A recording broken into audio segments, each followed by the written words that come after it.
Hello everyone, back to my channel. আজকে আবার একটা রান্নার ভিডিও নিয়ে আসলাম তোমাদের সামনে।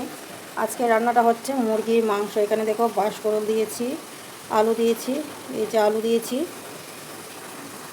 আর এই পাশটায় দেখো চিকেন। এটা হচ্ছে কয়লা মুরগির মাংস। তো এরকম আলু দিয়ে, বাঁশকরল দিয়ে, আর পেঁয়াজও দিয়ে দিয়েছি এগুলোর মধ্যে, কাঁচা লঙ্কা এরকম কেটে কেটে দিয়েছি। তো এটা দিয়ে চিকেন হবে আর কি আজকে। তো আমি কেমন করে চিকেনটা রান্না করি তোমাদের সাথে একটু শেয়ার করব। তো এটার মধ্যে কিন্তু অ্যাড করার বাকি রয়েছে। কি কি অ্যাড করবো চলো দেখাচ্ছি।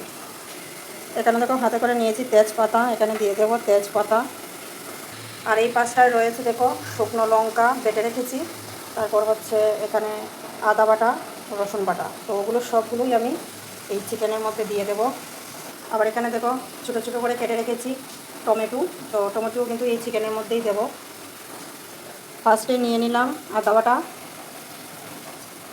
নিয়ে নিলাম রসুন বাটা, তারপর দিয়ে দেবো এই যে শুকনো লঙ্কা বাটা। আর তো দেখতে পেলে কাঁচা লঙ্কা দিয়েছি। দিয়ে দেবো স্বাদ মতো নুন, দিয়ে দেবো হলদি গুঁড়া, জিরে গুঁড়া।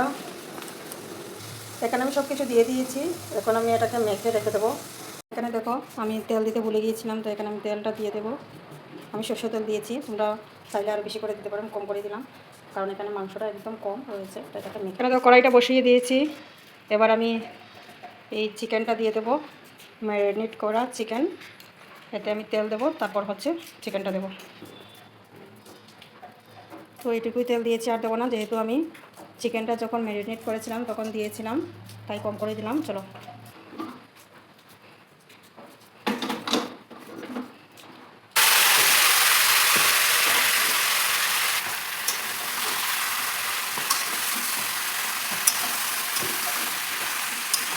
যেহেতু আমি সব কিছুই দিয়ে দিয়েছি, এবার আমি এটাকে রেখে রেখে দেবো।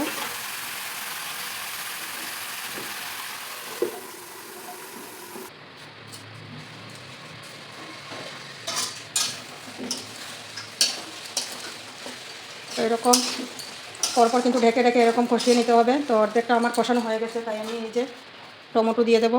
এই যে টমেটো,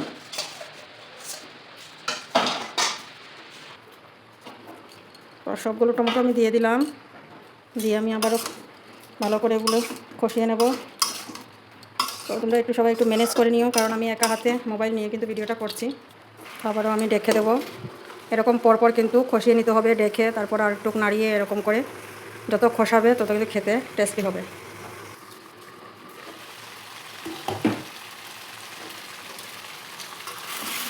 কতটা দেখো নরম হয়েছে, একদম টমেটো গলে গিয়েছে, কীভাবে তেলটা ছেড়েছে, দারুণ লাগছে। তো একদম শর্টকাট, কিন্তু যখনই ভাববে যে না তাড়াহুড়া লেগেছে, ঝটপট বানিয়ে নেবে, কীভাবে করতে হয়, তো সব কিছু একসাথে দিয়েই তোমরা করতে পারো। খেতে কিন্তু দারুণ লাগে। আর ফ্রাই হলে তো আর কোনো কথা নেই।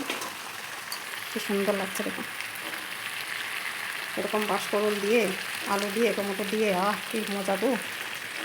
আমি যতটুকু কষিয়েছি তোমাদের সাথে শেয়ার করতে পারিনি। অনেকবারই আমি কষিয়েছি, এরকম নাড়িয়ে দিয়েছি অনেকক্ষণ।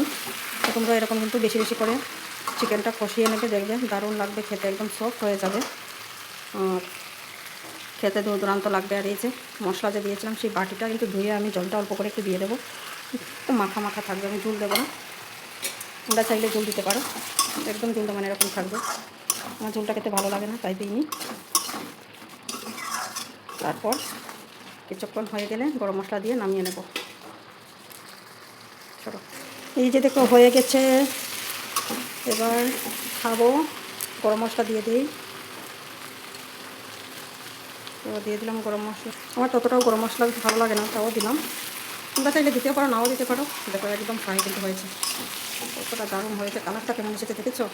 আমি তো গুঁড়ো লঙ্কা দিইনি, তোমরা তো দেখেছো, শুকনো লঙ্কা বেটে দিয়েছিলাম শিলনোড়ায়। তো এবার নামিয়ে নেবো। চলো এবার নামিয়ে নেব।